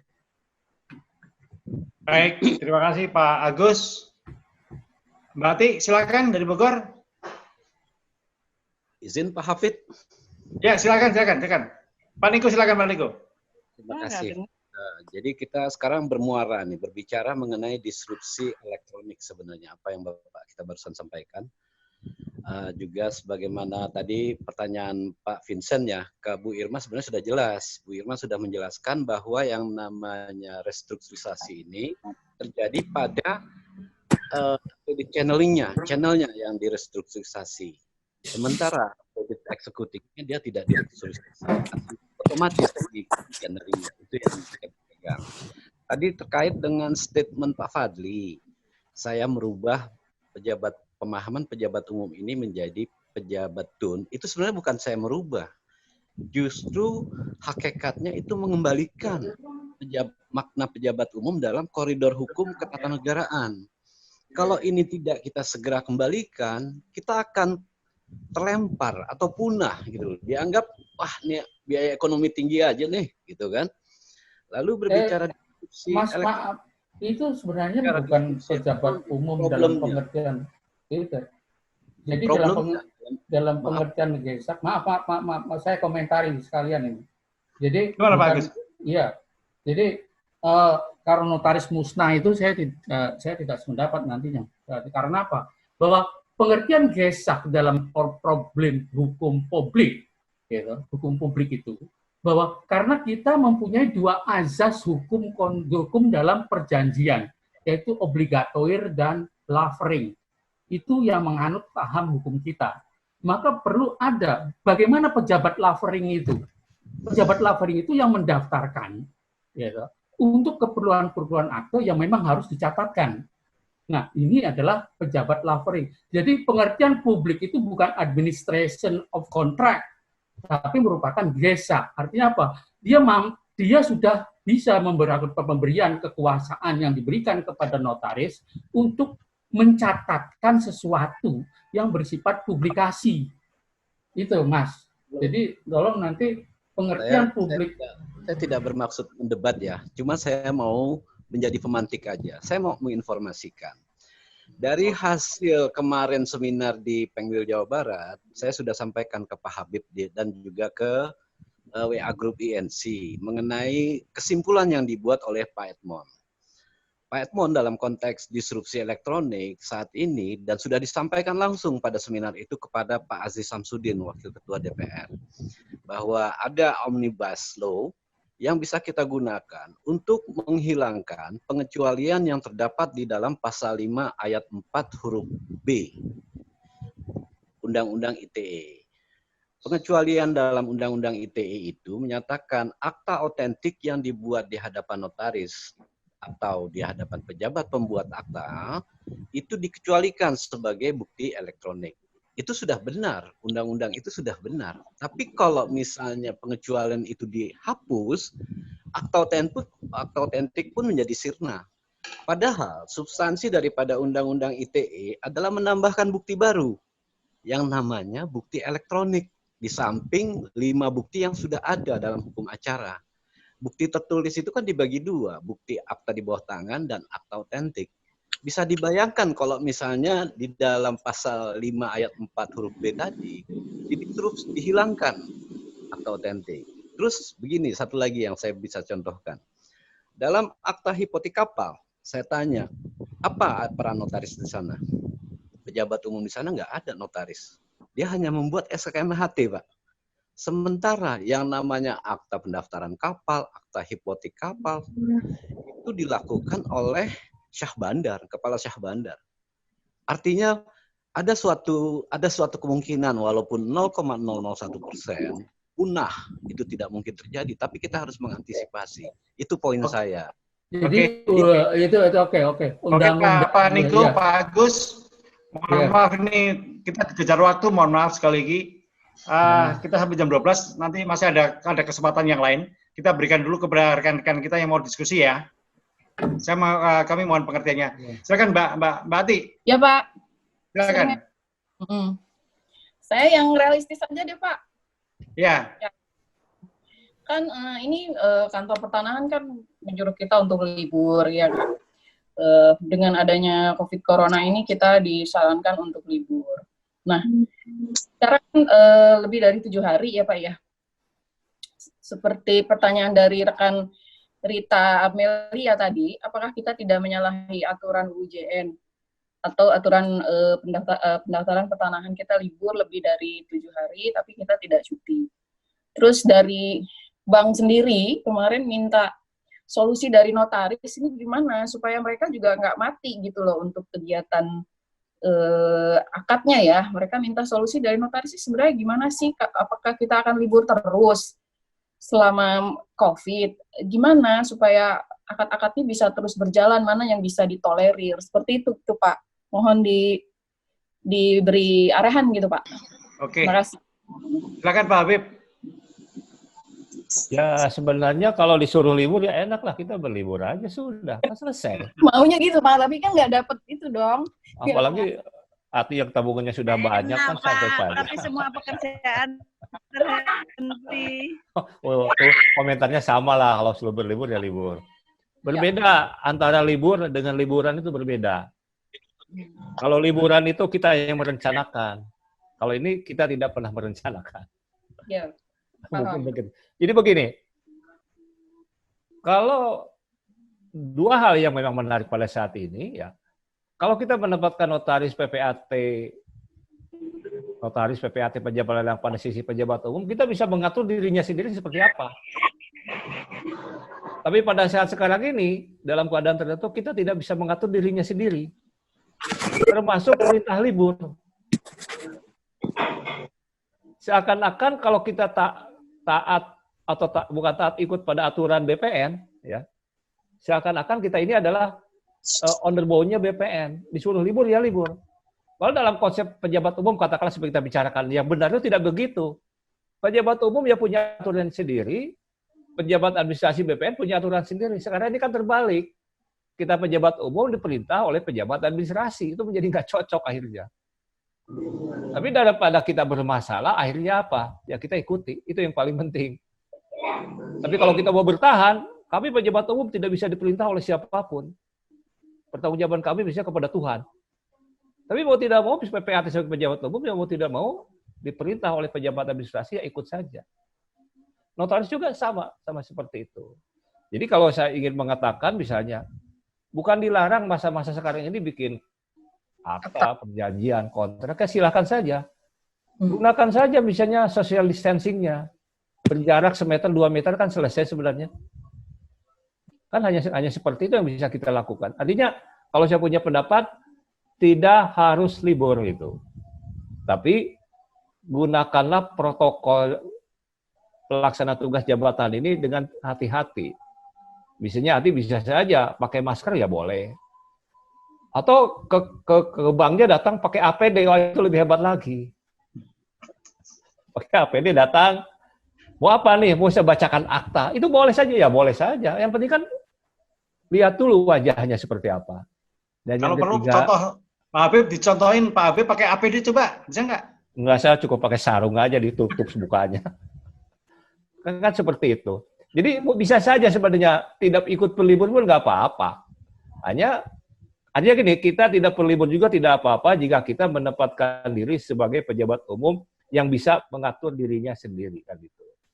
Itu yang pertama. Tapi kalau dia ingin taat juga kepada aturan orang lain, disuruh libur ya juga tidak ada masalah. Tapi menurut saya tidak perlu libur, tapi tata caranya saja yang harus kita lakukan. Kalau pendapat Bu Irma dengan cara hati-hatilah seperti apa. Nah itu mungkin Tapi pendapat saya. aturan bergerombol, berkerumun itu nggak boleh, Bapak. Jadi yang repot juga. Takutnya kalau kedatangan tamu banyak, itu disorot yang Satpol PP itu. Ya bergerombol dalam arti berdekatan itu memang seperti di KRL itu memang tidak boleh. Tapi kan kalau kita bisa menjaga jarak hanya 5 orang, masing-masing jarak 2 meter, 3 meter kan boleh-boleh saja. Ini dalam kaitan perbuatan akta. Kan. Oke, gitu ya. Waktu kita tinggal pas 15 menit. Kita minta closing statement. Yang pertama dari Pak Niko 5 menit, nanti Pak Agus 5 menit, Pak Bu Irma 5 menit, Pak Habib 5 menit. Kita mulai dari Pak Niko 5 menit dulu. Closing statement Pak Niko. Silakan Pak Niko. Terima kasih. Jadi intinya saya membawa istilah pejabat umum ini sebagai suatu hal yang sangat vital untuk segera dibuatkan rumusan hukumnya. Karena ketika kita memasuki disrupsi elektronik, ini terjadi banyak masalah, banyak infrastruktur yang harus kita bangun lagi di sini. Hanya itu aja, Pak. Terima kasih. Oke, terima kasih. Pak Agus silakan. Silakan Pak Agus. Halo. Ya, silakan. Ya, statement saya bahwa kita perlu mengkaji, membuat suatu teori kontrak tidak bersentuhan. Bila perlu nanti dengan Pak Habib kita kolaborasi apa konsep kontrak tidak bersentuhan itu. Ya, terima kasih. Oke. Rekan Irma, silakan closing statement-nya.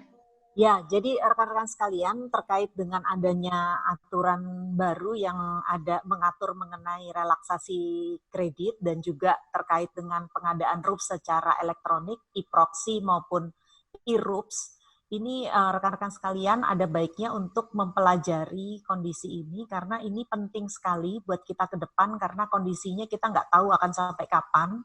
Jadi kita sambil menunggu arahan dari pemerintah, dan juga mungkin terobosan-terobosan baru yang akan dibuat.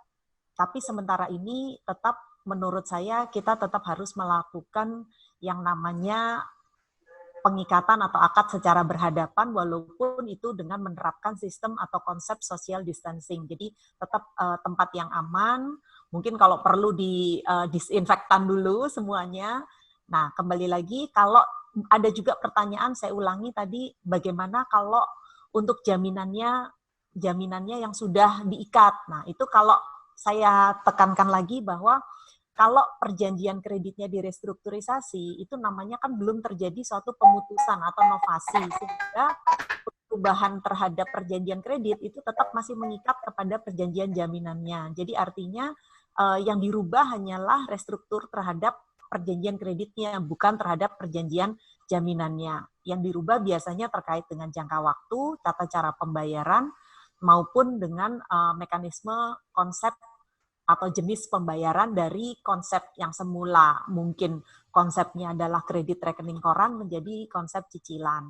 Dan biasanya relaksasi itu juga terkait dengan kredit-kredit tertentu yang berdampak kepada sektor-sektor usaha tertentu yang saya sudah share di grup INC juga kriterianya yang dari POJK. Semoga kita semua senantiasa dalam perlindungan Allah Subhanahu wa taala.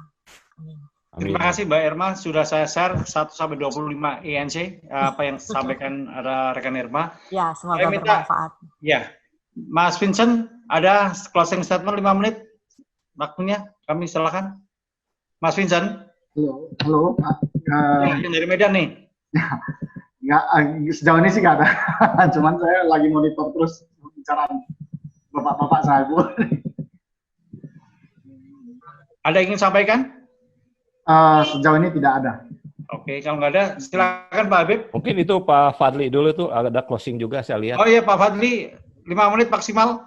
Silakan. Ya, terima kasih Pak Hafid. Jadi tadi ada yang masih menanyakan di grup chat ya. Jadi ya intinya kalau menurut saya, kalau dalam konteks notaris ya boleh-boleh saja tutup kantor.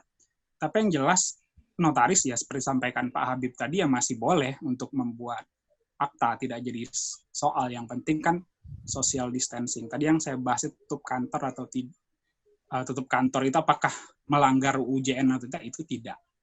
Yang melanggar itu kan kalau kita ke luar negeri misalnya, itu bukan cuma melanggar, kalau lebih dari 7 hari ya, itu bukan cuma melanggar UJN, akan tetapi juga melanggar perintahnya pemerintah supaya kita ini kan jangan kemana-mana, jangan melakukan perjalanan jauh. Dan sebenarnya larangan itu kan, itu kalau kita kaji lagi, zaman dulu itu kan notaris masih langka, masih jarang. Sehingga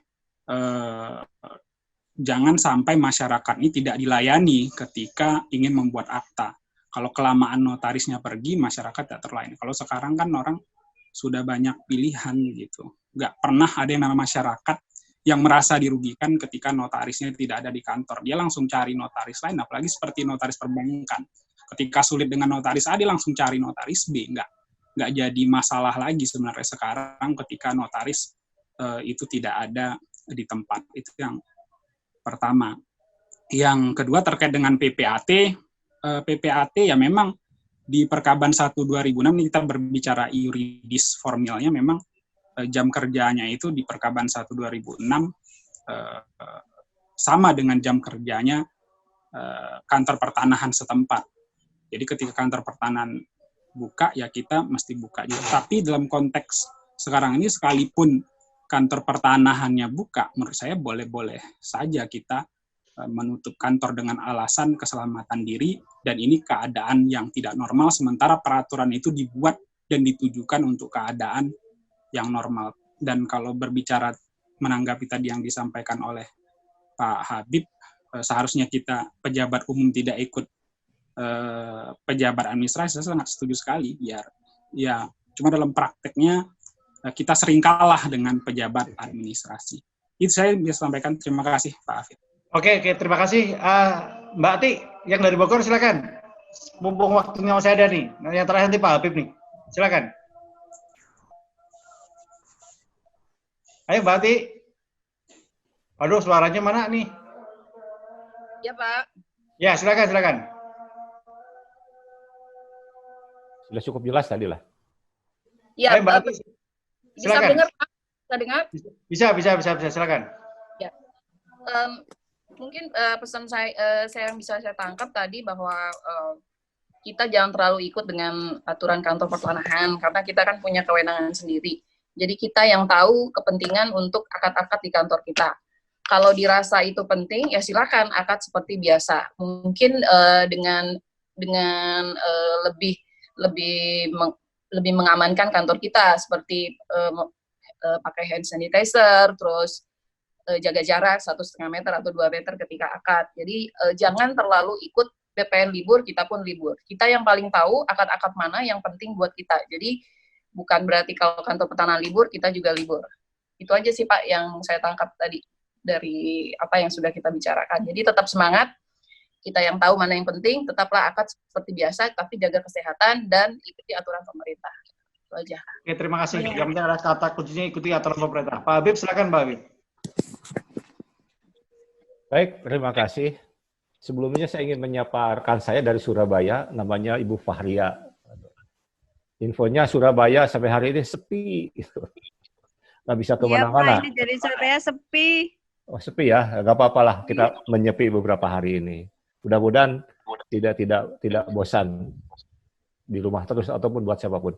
Baik, rekan-rekan semua. Tapi untuk akad dengan klien kita pakai prosedural itu Pak ya, seperti hand sanitizer, disinfektan itu tetap kita jalankan.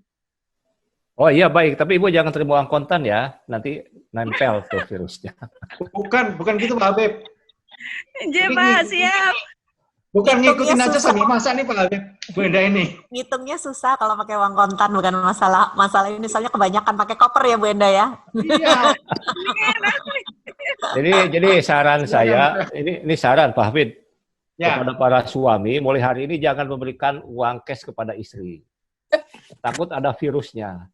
Jadi apanya selama 14 hari jangan memberikan uang kontan kepada istri lah. Itu aja. Oh gitu ya, ya silakan. Jadi begini, dalam melaksanakan tugas jabatan notaris itu sebenarnya hanya ada 2 yang harus kita lakukan. Yang pertama apa? Saya istilahnya adalah the attachment. Artinya menggunakan pendekatan melekat. Jadi apa kata undang-undang, apa kata peraturan perundang-undangan, ya kita ikuti saja. Tadi Bu Irma sudah menjelaskan dengan lancar, dengan baik. Ya memang undang-undangnya begitu. Ujiannya begitu, kita namanya pendekatan attachment. Apa kata undang-undang, ya kita lakukan apa adanya. Itu yang paling aman kalau jadi notaris itu.